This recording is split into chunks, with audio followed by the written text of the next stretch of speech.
Hi, Salami. Welcome again to Leverage. So we're going to start. How did you come about Business Lab Africa? What inspired you from the very beginning? Thanks, Joel. Pleased to meet you again. So I guess for me, it's been should I say a growth journey. Um, when you say how did I come up with Business Lab Africa, the name in itself, is new, but the original intent behind Business Lab Africa has been what I've been about for a long time, for as far back as I can remember. 20 years ago, I wanted to build medical equipment, and I've told the story multiple times. And I realized that I thought I needed to study medicine and then computer science and then engineering and so on and so forth, and then be able to manufacture the equipment. But thankfully, I met someone who, a man called Abiodun Ajijola Youth Entrepreneurship Program 20 years ago, and I found out that to build anything, to innovate on anything, to create anything, exciting and that I wanted to do, you just needed to be an entrepreneur. You needed to be, a venture builder, in that sense. And that's driven me pretty much over the last 20 years. Everything I've done, I've been around that. But in 2013 specifically, I remember this was before we had launched our first company, Weeby. Um, we started at Enterprise Lab Africa, myself, Alaba, who became product lead for Weeby at the time, Ere Today and Larry back in Maryland, one of my friends' offices, but actually also myself and my uncle had invested in a company at that time called Genial, now became WorkPay. So you can trace the origin to the time where we were imagining to create businesses that solve real problems and exciting problems, and that was how Weeby was birthed as our first business and our first product. We paused that, and I focused on Weeby pretty much, when we finally started Weeby in 2017, and I did that for 5 years. But fast forward to now, I'm getting back into um, focusing on my passion for venture building, which is now effectively called a venture studio in today's parlance. So that's the origin of Business Lab Africa. That's really great. That's great. Okay, so what are some of the biggest technical challenges that BLA has faced in its growth and expansion, and how have you overcome them? Um, so I think for me, just to be clear, I'd say that there are two types of objectives. You have the glory objective and you have the peace, joy, and prosperity objective. Um, I think I love the way startup VC Silicon Valley. I think guys put it. They say you can either be prince, sorry, you can either be king or you can be rich. I think that's how they put it. You can't be both. Something like that. For me, I'd say that we're not even on a growth path yet. So when you say what are some of the biggest technical challenges that BLA has faced in its growth and expansion, and now how have we overcome them? We're not trying to grow right now, and I don't mean that in a bad way. I mean it in a good way. We're focused on even identifying or realizing what we should be and how the business should be structured. Um, we're very lean focused operation. I'm optimizing for joy, I'm optimizing for peace of mind, and I'm optimizing for financial prosperity for myself, for our key partners and stakeholders, the founders in the studio that we're working with, and the customers that we're serving. Growth, sometimes I think people chase growth and glory more than they should. I think peace of mind is more important, which is the reason why I've actually now refocused my attention on what I really want to be doing, which is venture building. Now, to be clear, and just again, it was helpful to provide this definition so that it helps guide the conversation as we go along. A venture studio is essentially like when you combine in quote, in some form or shape, capital and entrepreneurship. So if you combine, say, a classical founding team, and you combine a venture capital firm into one entity, then you have something similar to venture studio. So venture studio is almost literally like a founder um, I like the way Matt puts this. It says there are four models of a venture studio. You can be a founder, it can be a co-founder, it can be a refounder, or it can be a late founder. So as a venture studio, what we're doing is, as founders ourselves, a group of founders are working with other founders, working with other key stakeholders, be it corporate, universities. We are looking at real problems, figuring out the best solution, and creating a product for them. Myself, other founders in the studio actively take executive roles in the companies that we work with. So what has been a challenge? I'd say, for me, business, any business, whatever the case, you find that there are four things to consider. Number one, talent. Number two, capital. Number three, markets. And number four, regulation.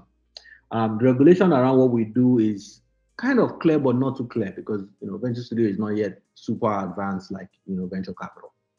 But let's leave out regulation. It's not a problem at this time. You can always structure your business within the legal framework and be fine. Number two is market, right? The market for venture studio is also still very early. There are very advanced companies like Sotayo Ventures, who created a company called, or co-created or co-founded a company called Snowflake, IPO'd at 60 billion or so. Sotayo themselves, had executive roles. The partners at the studio had executive roles in the company in the early days and invested a total of $200 million or so of their money. And IPO'd the company, and their stake was worth about $12 billion at the time they IPO'd. They had several in the portfolio as well, but that was what it did. So you have very successful studios like that, but the idea of a venture studio in itself is still very early, and I'm happy that it's now coming up more from a Nigeria standpoint. You have Ope Awo, my good friend, with Fast Forward. You have Emmanuel, coincidentally also a very good friend, with Madika, founded under the Flourish VC firm. You have Semicolon. They have a talent company, but they also have a studio program. And I know Ashley well, and Wale and Ashley's husband. So a few people are coming up. I think Future Africa is also thinking very strongly around the venture studio model. So a few people have kind of built out the studio model, but still in its early days. So just to clarify, I think you know what a venture studio is now. We are founders working with other founders, to solve a problem. solve real problems and create real companies. And we do take active roles in the companies that we create. Like for example, right now, I'm very actively building our global fintech rails, which will power the companies within our portfolio. There are about 12 or 13 companies, and about 3 or 4 of them are fintech related. Weebly, everybody knows very well, and associated with me. But I'm not, my partners run Weebly today from a Nigeria standpoint. But what I'm doing right now in the US and in Nigeria of building our global rail will power sort of everything within the fintech studio. So, like I said, we're not on a path for growth. But in terms of your question around, so what are the biggest challenges? The biggest challenges remain the same. How to find the right people. I would say today the biggest challenge is capital. Just having enough money to, number one, pay your bills. Number two, have enough capital to invest in the companies. So we're working on that right now. That's probably the biggest thing that's getting our attention. Our hope is to ultimately have a fund that we can, of our own, with our own control, that we can invest in the companies that we're working on and we're working with. So capital is number one, and number two is, I think capital is actually the only challenge. We don't have any other challenge. Luckily, with the work we've done or with what I have done over the last, 5-10 years, I've built a very strong network, very strong relationship locally, internationally, and we can pretty much reach anybody we want to reach. We can pretty much, engage and attract any talent we want to engage. So if we can solve the talent challenge, then we can be on a path to growth. But for now, our focus is just how do we establish a very strong foundation before.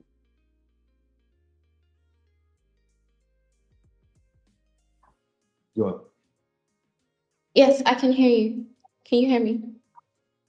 Yes, I hope I answered your question.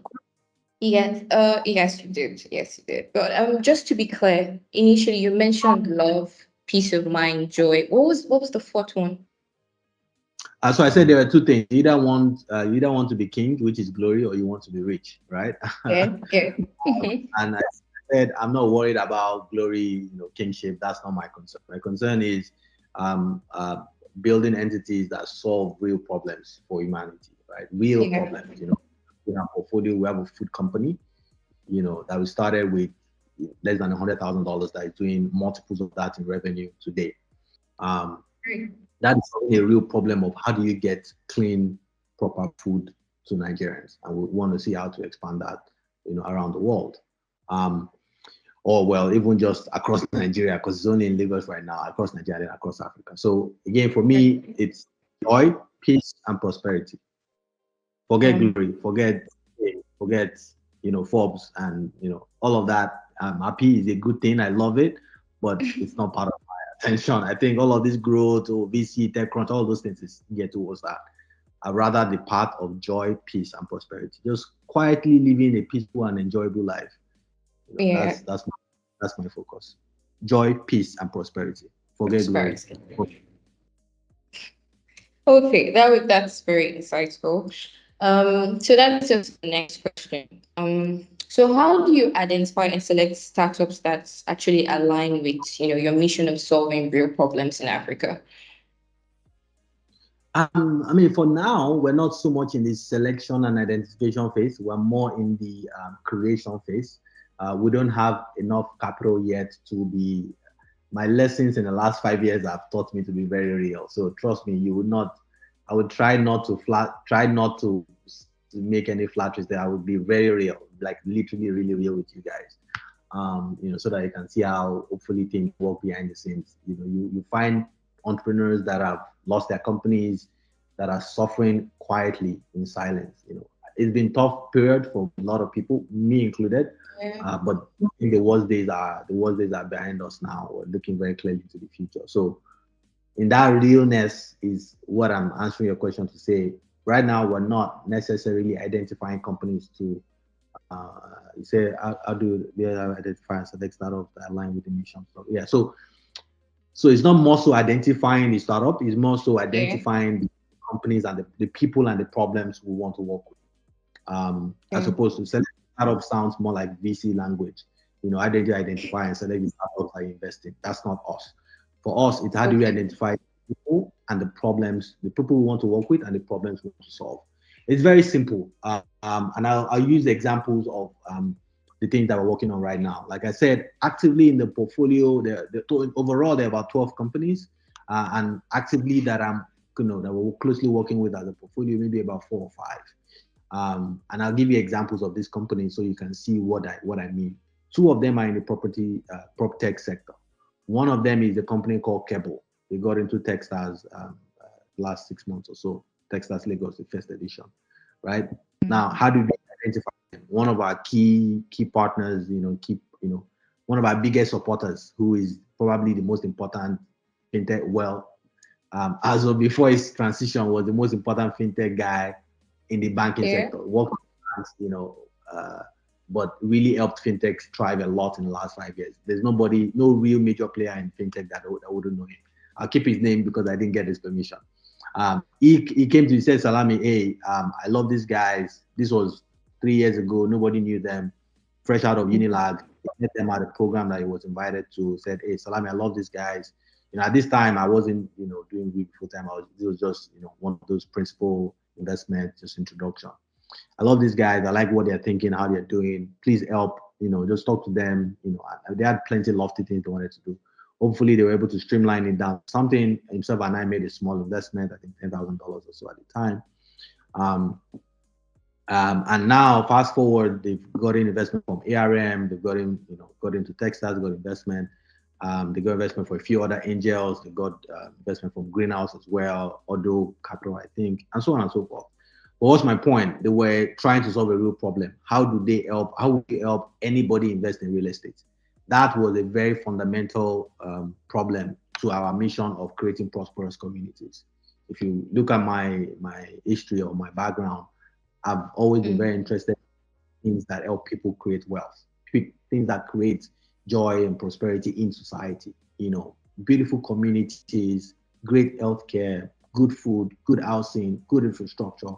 Those are the type of things that I'm personally interested in. Maybe one day I will join Elon and go to Mars, but now we're still on Earth and I have to live a beautiful and lovely life is things that I'm interested in. So I love them. I love their drive. We did cable. Titanium is the second prop tech company we've kind of worked closely with. In some of those scenarios, we work closely with founders. In other scenarios, we just support a little bit and we're not. So Cable, for example, was just a little bit of support. The guys that pretty much been the one to do all the work. Titanium, on the other hand, we're very involved with. Titanium wants to build 10,000 homes, starting in Nigeria. They're building the first 8 physically building. So Cable doesn't build. Cable is just a platform. You can go on there right now and invest as little as $10 in different properties that they have around the world: Nigeria, Ghana, UK. Titanium, on the other hand, is actually building literally construction, brick and mortar.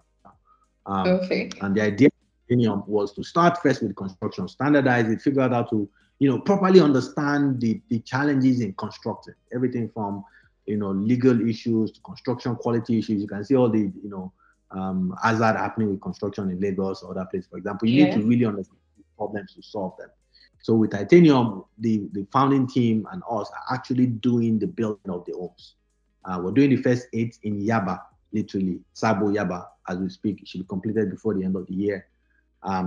This is not low income, unfortunately. We do both mix of low and normal business, if I could put it that way. The first unit when we started was selling for like 40 million. Now it's about 50, 60 million per unit. But we're doing the first 8 and want to do 10,000. Now the idea is we construct to give confidence to our potential investors. When we fully open up the platform, you can check out titaniumafrica.com, but it's not publicly available yet. No public participation right now, except you want to buy a unit. But the goal is with Titanium, we want to enable people to, number one, save for their homes, so home savings account, and number 2, invest in the constructions that Titanium is doing so that they get a profit. Now, all of that, process will be managed by our financial partners. We're in the process of finalizing which one is going to be, but it's probably one of the top 5 investment management companies in Nigeria. You can name any of the top 5, Quantum Zenith, Investment One, Cardinal Stone. We're talking to all of them, and they're very excited, very willing to manage for us. So in the near future, you'll be able to join Titanium as a club member with a minimum of $100 a month in contributions as a member. All of that money will be going to our investment partner. The members will approve projects per time.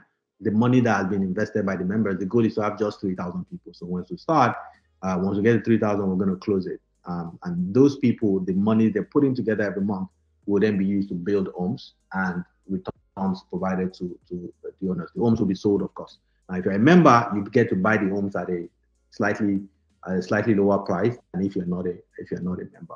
And then you can save towards your home 5, 10, 15 years from now. You own your own home. That you're saving towards it. Now, I've just given you those 2 examples. I also mentioned the food business to you that we started also during the Corona period. Small capital. 90% of the orders is done on Instagram and WhatsApp. We're trying to figure out how to make sure there's a platform behind that and scale that. But they're already doing, I can tell you for sure, they're already doing way more revenue, way more profit than a number of YC-backed companies that have millions of dollars in investment. I'm not telling you fiction, I'm telling you fact, because I know. I'm not going to mention the names. I'm not saying that the YC company is less important or less valuable or less critical than this other company that is literally 100% funded by BLA. That's not the point. But my point is just that we are solving problems that are focused on revenue generating businesses. And that's how we identify the people and the problems that we solve. That's very interesting. That's good. I feel like your question has actually answered the next question. So I would just go to the next one. Can you provide insights into the impacts of BLA's consulting services on startups, maybe the operational efficiency of it all? Yeah, so I'll change the consulting to studio. So we're more a studio than a consulting firm. So the venture studio, sort of how we work. And just to give you one point on the last question on research and development, we do some of that, but we kind of focus more on the companies doing a lot of the R&D. For example, a property company is looking at how to reduce cost significantly by using polystyrene, which is a standard in the industry in the construction process, or even using PET bottles in some of the walls. which reduces the amount of block and cement that they'll use in the construction. So all of this type of research is going on within the companies themselves. Now, in terms of what type of services the studio provides and how it contributes to the growth and success of the startups, I think first and foremost, it's just the repeatability of it. Like, if you wanted to start a company, we can get almost any company up and running in 2 weeks. Compared to if, for example, you're a first-time founder, or you have a bit of capital, but you have a full-time job. It can be very daunting to say, how do I start the company? So I think that's the first step of sort of how we come in that process. Then the second is just sort of I think my own experience and the experience of other people in our network, and how we can rally around any particular problem and just figure it out. So most times, a founder, an entrepreneur is a lonely journey. I think one of the things that I have found exciting is the way we are working. I'm working with a number of people. It gets more exciting. The stress or the burden is shared. But everything from our model is called the CTGOF model. CTGOF is the standard model. Anybody can copy it. Corporate, tech, growth, ops, and finance. That's the model that we operate with. So with that model, we're able to oversee everything in a company, right? We have a few of our companies that have done on average $1 million a year, or have crossed $1 million a year in the last 2 years in revenue. And it's the same model that we kind of use to oversee the process. Again, remember, these are companies that have their own management team, the CEO, the operations, their staff, and are running their own day-to-day. So we are very careful in terms of how we oversee the engagement, but we work very closely with the management team. Now, C is corporate, so everything around creation of the company, the board, the governance, and so on and so forth, as little or as much as required. T is technology or technicals, anything that involves, for example, in the food company, you're talking cold chain, freezers, butchering, slaughter, transportation, logistics, and so on and so forth on the technical side. And then the software company, you're talking codes, hardware, software, server, and so on. Construction, you're talking something different. So that's technical. T. G is growth. How are you doing your sales, your business development, your marketing, your branding? Interestingly, our most successful company today doesn't even have a social media page. So like literally no marketing, nothing. It's enterprise sales, 100%. And they've done in the last 2-3 years, I think fair enough value, an average of $1 million a year. The O is operations, and that company is also one of our most compliant companies. Tax filing, everything, because they do a lot of B2B and B2G business. They have to be very compliant, and I needed to say that so that the tax guys will not start looking for me. For that company, they're very fine. They're very well guarded. The fourth is operations, right? So how is business operations, people operations, so on and so forth. And then the last is finance. So that model, CTGOF or CityGov, is sort of how we guide the operations of the companies. Now, when we are consulting for third-party clients, it might change a bit what the client wants. For example, we design and work with development finance institutions, enterprise clients, and so on and so forth. It might change differently, but that's usually our guiding principle in terms of how we run our studio. All right. Thank you. So next question. What measures does BLA take to encourage innovation and experimentation? Do you guys do experimentation? We have things that fail a lot. So if that qualifies as experimentation, yes. One of the things I've learned, very, very recently, very bad experience, very painful one, but and I think we'll still be able to correct that. We spent over $200,000 and have to shut down the company. But what I've learned, part of my own lesson from that experience, and also in working with other people, is that you want to get out in 2 to 3 months and be sure that it's going to work before you start pumping a lot of capital into it. Right. Okay. So how do you leverage data analytics on your tech platform to provide valuable insights and guidance to these companies? Not we haven't we're not yet doing very detailed, extensive analytics on using data generated from the companies in any way, shape, or form. The companies themselves do this in different ways. What I can tell you is that because of our network of companies and sort of the areas of business that we've done, we have, like through one or two of our existing companies, we can pretty much get to every part of Nigeria in a week. So if, for example, you wanted to identify, register, and provide a service, say all the barbering salons or hairdressing salons in Nigeria, and you wanted to register all of them, um, I can tell you for sure that we can get that done for you in a month Oh, that's good. because we All have right. built out that with our network of companies. So Go on, I'm listening. knowledge across our network, then maybe that might be. But in terms of actual system-based, data analysis and things like that, we have not yet begun. We don't have the manpower to begin to go deep into that at this time. Eventually, in the future, we will. Okay. All right. So based on all of this, how do you measure your success and your impact on your investments or investments in startups? Yeah, I mean, ultimately, two things. And now we're going to rebrand very soon, which I'm excited about because we're going more global than just Okay. Africa, right? Branding to Mm-hmm. double. And I like the word double helix because it has a lot of meanings. It took a long time to find that name. Like we've been looking for that name for like a year.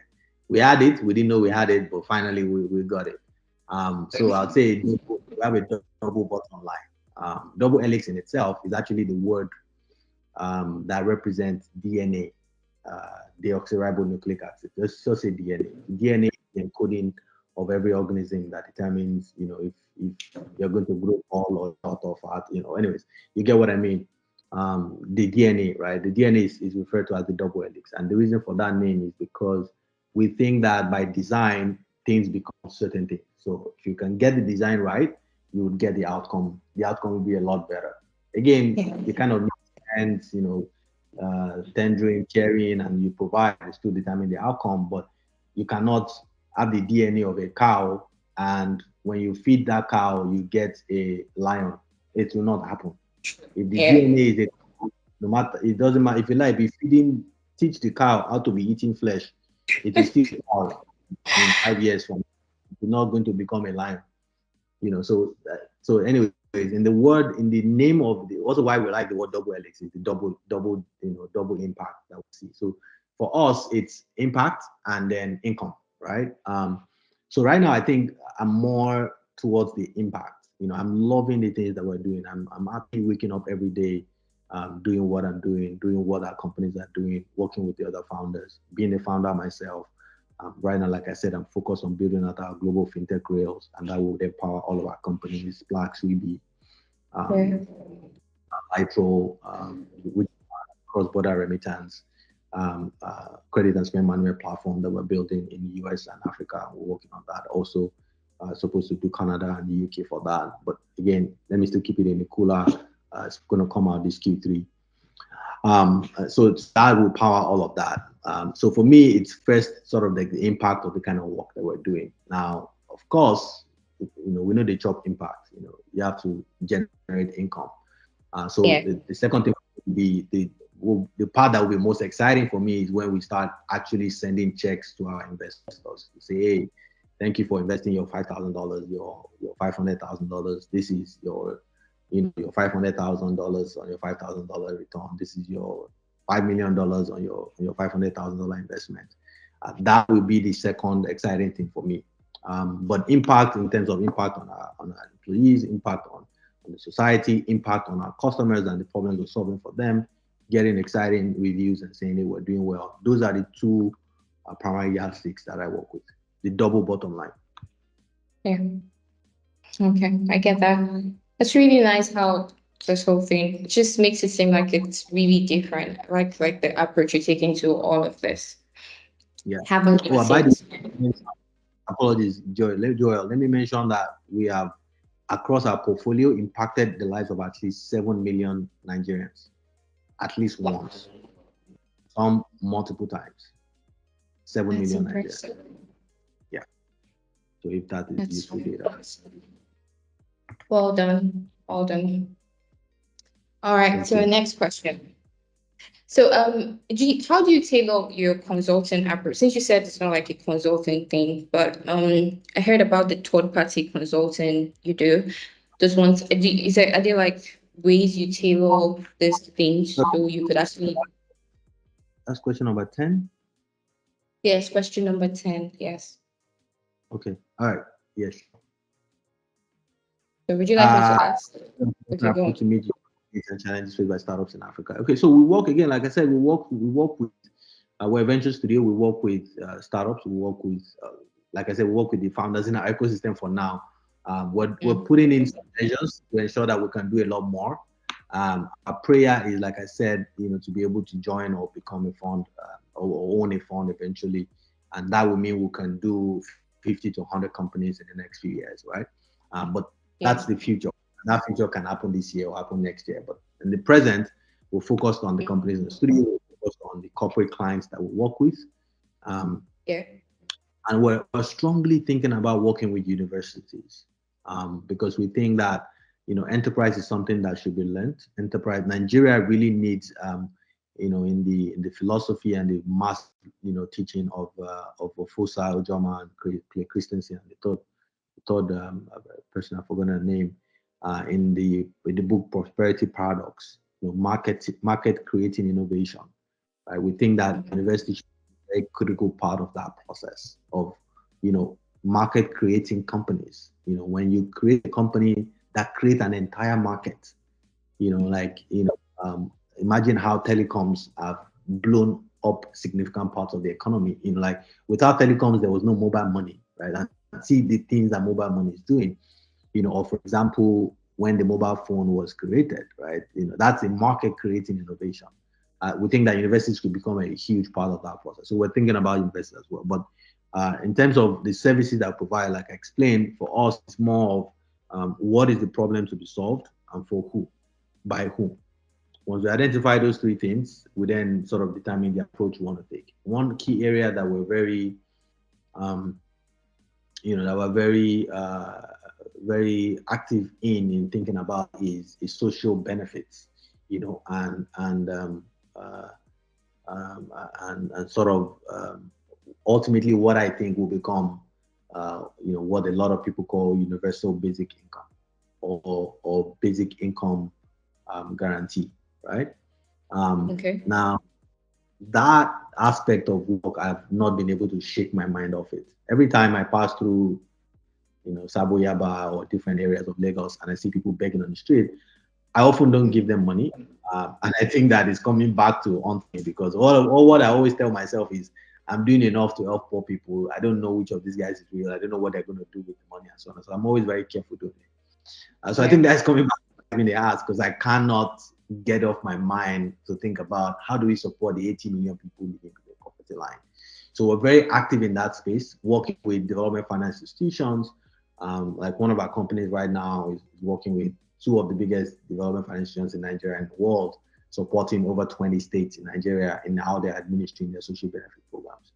Um, and this is impacting a lot of small businesses, a lot of people across the country. We are right Okay. now designing a program with the states, and that we're very excited about. That we suspect between 7 to 10 million people will benefit from the outcome of our work. Imagine, for example, that 1 million people in Lagos get free packs of free what am I call it? That pack carton of Indomie every month, carton of noodles every month, Mhm. free, literally, Yeah. because now that all of that work takes a lot of effort. And by the way, Indomie is not going to lose the 1 million. They can, number one, they will score a lot of points on their ESG. They'll get a lot of corporate social responsibility benefit. But this is also tax deductible, meaning that they can actually give out those Indomie for free and get a tax rebate. They can also do it at a discount, significant discount to low income people, and still benefit from that. So For us, it's more of identifying what the problem is and figuring out who needs it and how to solve, how to create a very viable business around it, Yeah. that we can solve. Maybe our startups and corporate partners, or all the other people thinking about working with. Okay. Okay. Yeah, So but I'm just going to. All right, go on. sorry, in a few cases, we've seen people say, "Hey, we have to build this out." And in all of those cases, what will get us interested and excited is a small upfront fee and a minimum equity, typically 5%, and a fee of maybe about $50,000 to $100,000 to actually build out something for a third party. We've seen one or two of those cases, and those, but our preference will always be to, number one, work on something we find exciting, because no point problems every day. We didn't come to suffer or just work hard in the world. We came to also live and be excited. So we want the problems to be exciting, and we want the problem to be solving a real need. You know, yeah. Okay. Okay, that's good. So, how I'm going to, like I said, I wanted to see earlier. I'm going to just keep question 11 because I feel like that doesn't matter anymore. So, how do you think it's relevant, or would you like to answer that? Is there something you want to say about question 11? Already, which is CTGOF. That's our guiding principle. If we can figure out the corporate tech growth ops and finance requirement of any business or any engagement, the tools become clearer. The tools to use become clearer. So that's fine. Yeah. We can skip it. Yeah. Okay. So, how does BLA support these startups? Do they conduct like market research and all of that? Do you help them do that? With it's like a you thing. Yes, your company just handles that. No, we don't. We can if we have to. Again, remember that we're founders. So from a Yeah. standpoint of we're thinking more in the mind of the business.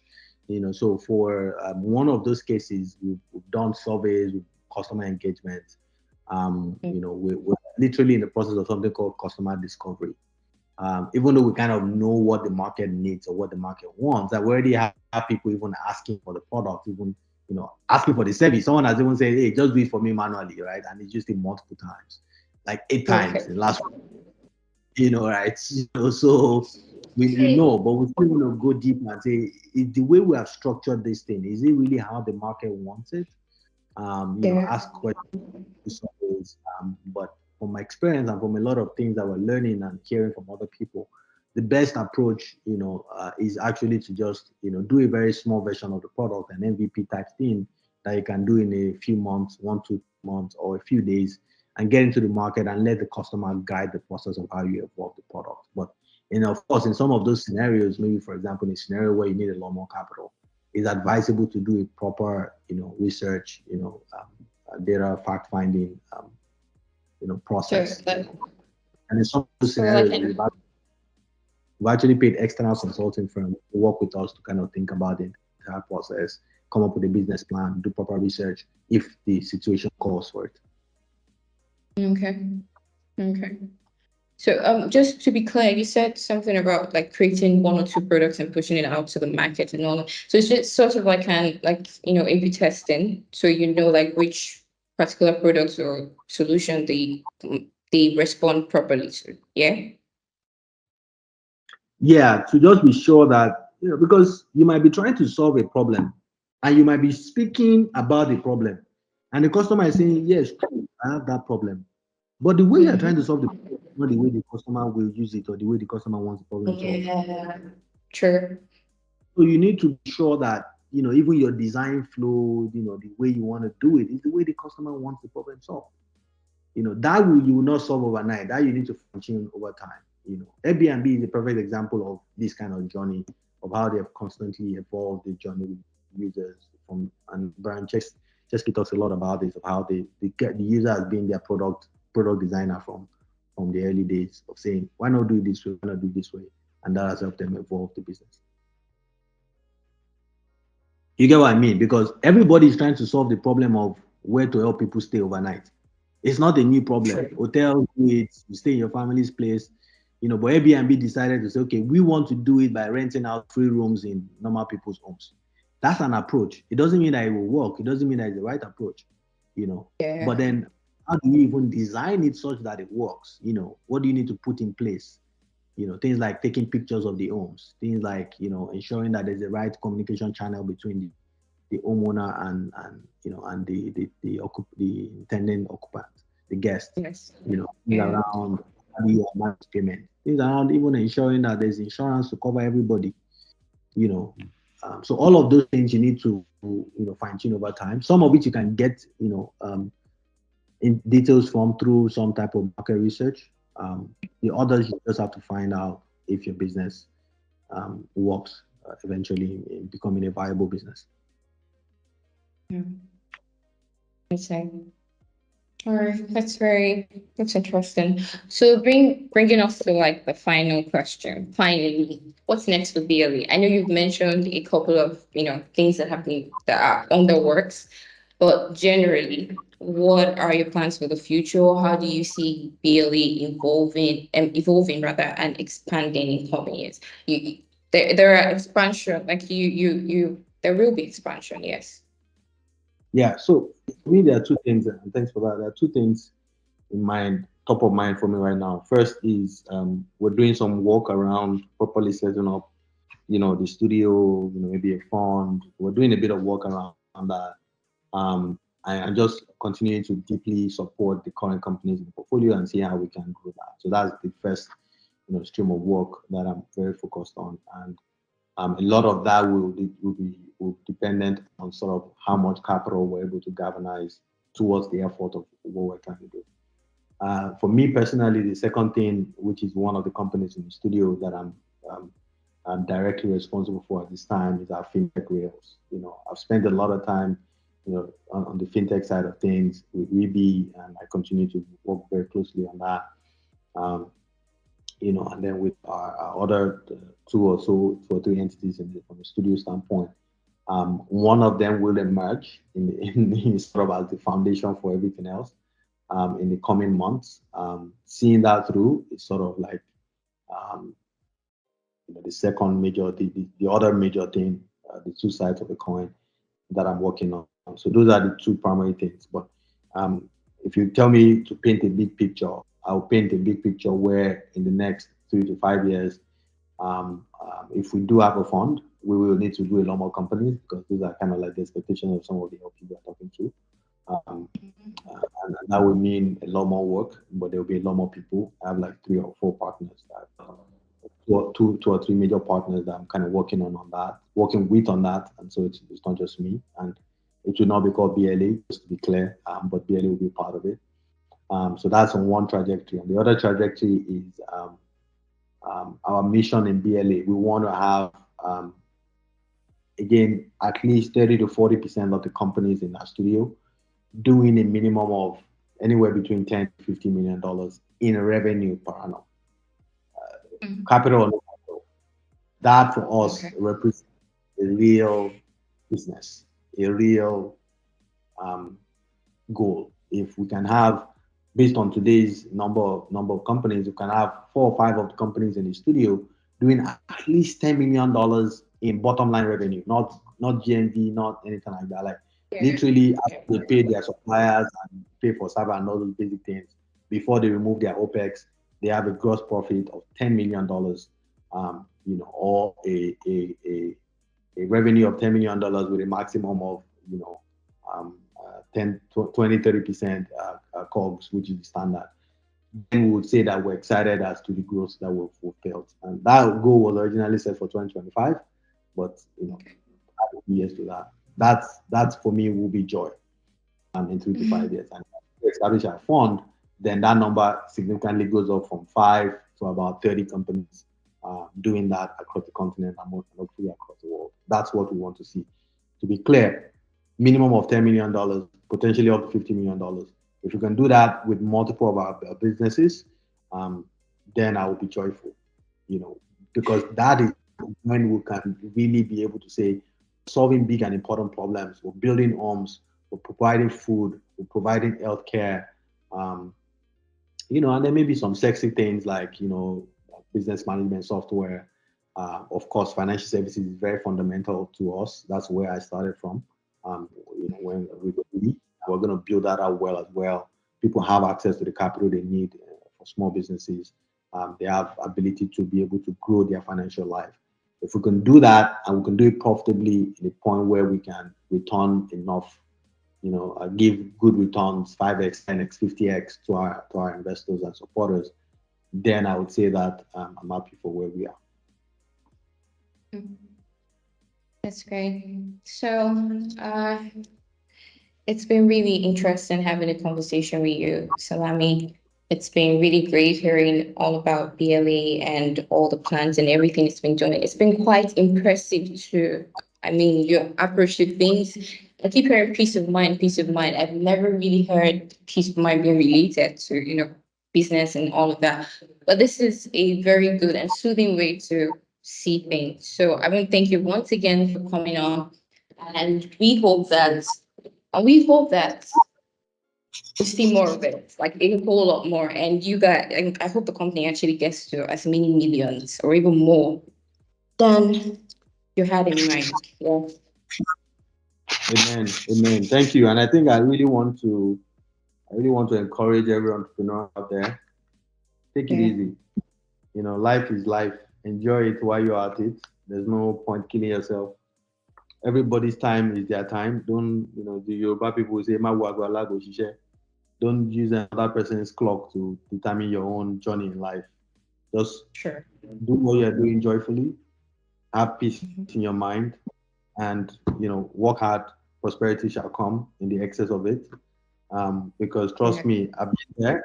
I was at the precipice of a mental breakdown. I wasn't that close, but I can say I was. I wasn't that close. Just to be fair, just not to Like overestimate, 50%. overblow it. But I was under too much stress, worrying about making payroll every month. And I'm not talking small money. I'm talking significant amount of money. I'm talking, we raised less than $1 million in capital. We generated 4 times that in revenue. But we had to support over 50 Yeah. work. Can you, Um, yes, and it was very difficult. can you hear me? So, yes, I can hear you. Okay. So I All guess I right just want then. to, take it easy, take it Yeah. slow, hard, but don't kill yourself on it. Like life will continue even if you're dead. So just Sure. joy, peace, and prosperity. Thank you. Always. All right then. Thank you